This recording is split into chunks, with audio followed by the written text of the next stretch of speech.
राधे राधे मित्रों, विष्णु भक्त के इस नए एपिसोड में आपका हार्दिक स्वागत है।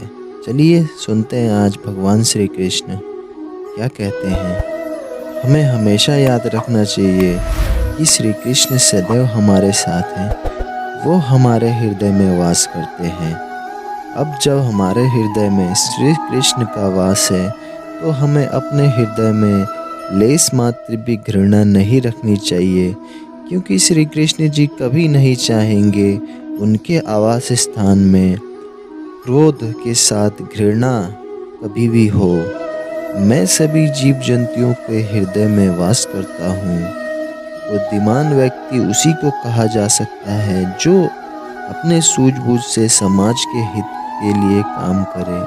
बुद्धिमान व्यक्ति को बिना किसी मोह और लालच के साथ समाज के लिए अच्छा काम करना चाहिए, जिससे समाज का उद्धार हो सके या समाज का भविष्य सुरक्षित रह सके।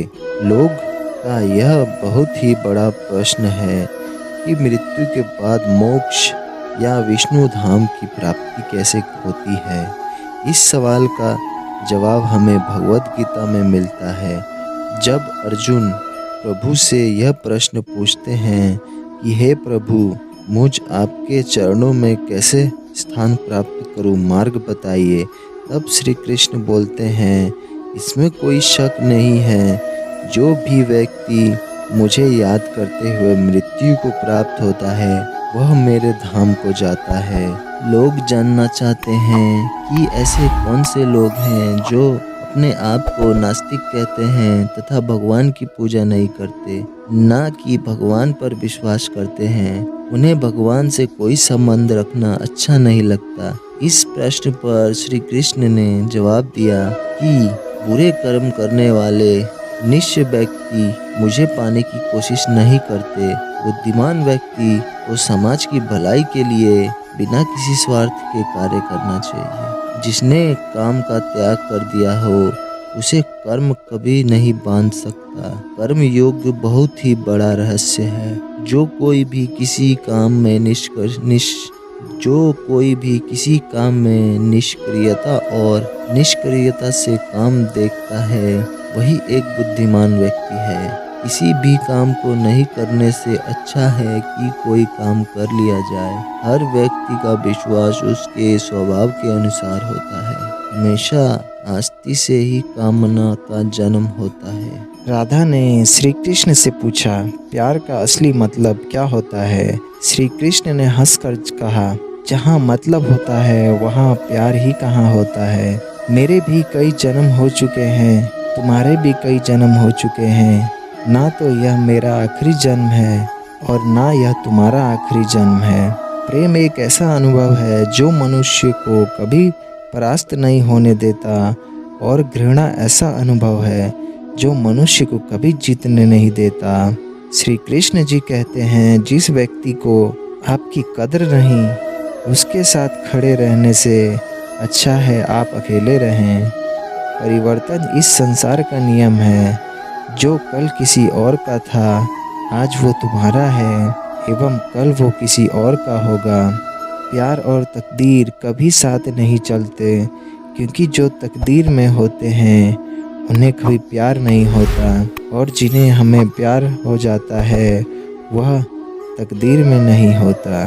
श्री कृष्ण जी कहते हैं, मनुष्य को जीवन में श्रेष्ठ बनने का प्रयास अवश्य करना चाहिए, परंतु जीवन में हमेशा उत्तम ही रहना चाहिए। हर कीमती चीज़ को उठाने के लिए झुकना ही पड़ता है। माँ और पिता का आशीर्वाद भी इसमें से एक है। अगर व्यक्ति शिक्षा से पहले संस्कार, व्यापार से पहले व्यवहार और भगवान से पहले माता पिता को पहचान ले तो जिंदगी में कभी कोई कठिनाइयाँ नहीं आएंगी। स्वार्थ से रिश्ते बनाने की कितनी भी कोशिश करें वो कभी नहीं बनते, और प्रेम से बने रिश्तों को कितना भी तोड़ने की कोशिश करें वो कभी नहीं टूटते। हर किसी के अंदर अपनी ताकत और अपनी कमजोरी होती है। मछली जंगल में नहीं दौड़ सकती और शेर पानी में राजा नहीं बन सकता, इसलिए अहमियत सभी को देनी चाहिए। श्री कृष्ण कहते हैं, एक बार माफ़ करके अच्छे बन जाओ, पर दोबारा उसी इंसान पर भरोसा करके बेवकूफ़ कभी ना बनो। कभी भी स्वयं पर घमंड मत करना। पत्थर भी भारी होकर पानी में अपना वजूद खो देता है। हद से ज़्यादा सीधा साधा होना भी ठीक नहीं, क्योंकि जंगल में सबसे पहले सीधे पेड़ को काटा जाता है। अच्छी किस्मत के लोग थोड़ा भी बुरा होने पर भगवान को कोसते हैं, और बुरी किस्मत के लोग थोड़ा भी अच्छा होने पर भगवान का स्मरण करते हैं और धन्यवाद करते हैं। बुरे कर्म करने नहीं पड़ते, हो जाते हैं, और अच्छे कर्म होते नहीं, करने पड़ते हैं। कृष्ण कहते हैं, अहंकार मत करो। किसी को कुछ देकर क्या पता तू दे रहा है या पिछले जन्म का कर्जा चुका रहा है। अहंकार करने पर इंसान की प्रतिष्ठा, वंश, वैभव तीनों ही चले जाते हैं। जिंदगी में इस रण में खुद ही कृष्ण और खुद ही अर्जुन बनना पड़ता है। रोज अपना ही सारथी बनकर जीवन की महाभारत को लड़ना पड़ता है। क्या सदा मौन रहना उचित है? नहीं, इतिहास साक्षी है। संसार में अधिक विपदाएं इसलिए आई क्योंकि समय पड़ने पर मनुष्य उसका विरोध नहीं कर पाया। जब मनुष्य को अपने धर्म पर अहंकार हो जाता है, तब उसके हाथों अधर्म होने लगता है। यह सच बात है कि भूल करके इंसान कुछ सीखता है, परंतु इसका मतलब यह नहीं है कि वह जीवन भर भूल करता रहे और कहे हम सीख रहे हैं।